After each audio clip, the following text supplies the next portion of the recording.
Hi friends, welcome to Sugi Mango Kitchen. இன்னைக்கு நம்ம 2 வாரமாவே YouTubeல நிறைய சேனல்ல இந்த ரெசிபி வந்து போட்டுட்டு இருக்காங்க. அந்த ரெசிபியை தான் நம்ம ட்ரை பண்ண போறோம். என்ன அப்படினா சப்பாத்திக்கு மாவு பிசைய வேண்டாம், உருட்ட வேண்டாம், தோசை மாதிரி அதை ஊத்தி எடுத்துறலாம் அப்படிங்கிறது தான். இது ரொம்ப ஈஸியா இருக்குல?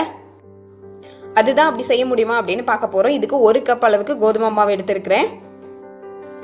1.5 டீஸ்பூன் அளவுக்கு வெள்ளை சர்க்கரை போட்டுக்கோங்க. 1 டீஸ்பூன் அளவுக்கு உப்பு சேர்த்துக்கோங்க. சப்பாத்திக்கு மாவு பிசையும் போது சுகர் போட்டு நம்ம மாவு பிசைஞ்சோம் அப்படினாலே அது நல்லா சாஃப்டா வரும். ஸோ உப்பு சேர்க்கும் போது அப்படியே கொஞ்சமாக சுகரும் சேர்த்துக்கணும். இப்போ இதில் 1 டேபிள் ஸ்பூன் அளவுக்கு எண்ணெய் சேர்த்துக்கலாம். இதுக்கு தேவையான பொருட்கள் இவ்வளோ தான். அதுக்கப்புறம் கொஞ்சம் கொஞ்சமாக தண்ணி சேர்த்து அதை வந்து மிக்ஸ் பண்ணி எடுக்க போகிறோம். இப்படி தான் இதில் கொஞ்சம் கொஞ்சமாக தண்ணி ஊற்றி கெட்டி பிடிக்காம உருண்டை பிடிக்காத அளவுக்கு நல்ல தோசை மாவு மாதிரியே ரெடி பண்ணி எடுக்க போகிறோம். நல்லா கலக்கிக்கோங்க. இப்போ பாருங்கள், ஒரு தோசை மாவு மாதிரி ரெடியாகி வந்துடுச்சு. இந்த டைமில் நம்ம அடுப்பை ஆன் பண்ணிக்கலாம். அதில் ஒரு பேன் வச்சுக்கோங்க.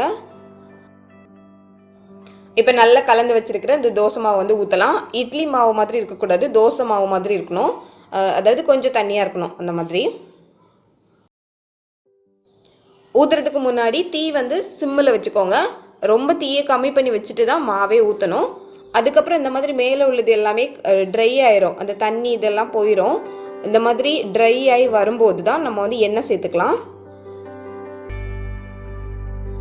இந்த சப்பாத்திக்கு தேவையான எண்ணெய் இல்லை நெய் ஏதோ ஒன்று அது வந்து சேர்த்துட்டு நம்ம இப்போ வந்து இதை திருப்பி போட போகிறோம். மாற்றி போட்டுக்கலாம். திருப்பி போட்டதுக்கப்புறம் தான் நமக்கு வேலையே இருக்குது. இந்த மாவு மேலே நம்ம வந்து கரண்டி வச்சு அப்படியே அழுத்திட்டே இருக்கணும். கொஞ்சம் கொஞ்சமாக அப்படியே ப்ரெஸ் பண்ணிக்கிட்டே இருக்கணும். இந்த மாதிரி ப்ரெஸ் பண்ணும்போது தான் அது வந்து நல்ல பஃப்னு வரும்.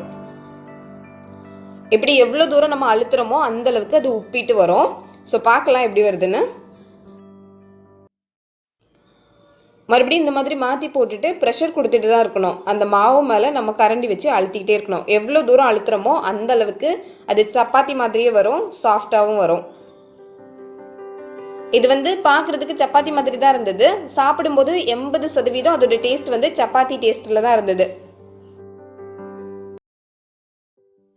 கரண்டி வச்சோ ஒரு துணி வச்சோ இப்படி அழுத்திட்டே இருக்கும்போது இப்படி உப்பெல்லாம் வரும்.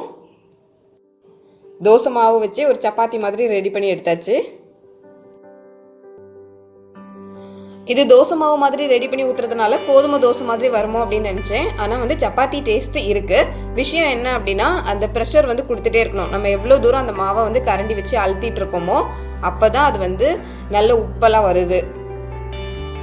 3 சப்பாத்தி இந்த மாதிரி போட்டுட்டேன். அதுக்கப்புறம் எனக்கு பொறுமை இல்லை. அதுக்கப்புறம் கோதுமை தோசையாகவே கடகடன் போட்டு சுட்டு எடுத்தாச்சு.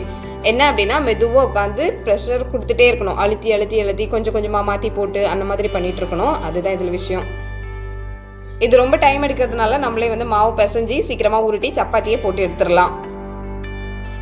சப்பாத்திக்கு மாவு பிசைறதுக்கு கஷ்டமாக இருக்குது, வீட்டில் ஒருத்தர் மட்டும் சப்பாத்தி கேட்குறாங்க அப்படின்னா இந்த மாதிரி பண்ணலாம். கோதுமை மாவை உடனே தோசை மாவு மாதிரி கரைச்சிட்டு கொஞ்சம் பொறுமையாக இந்த மாதிரி சப்பாத்தி மாதிரி சுட்டு எடுத்துடலாம்.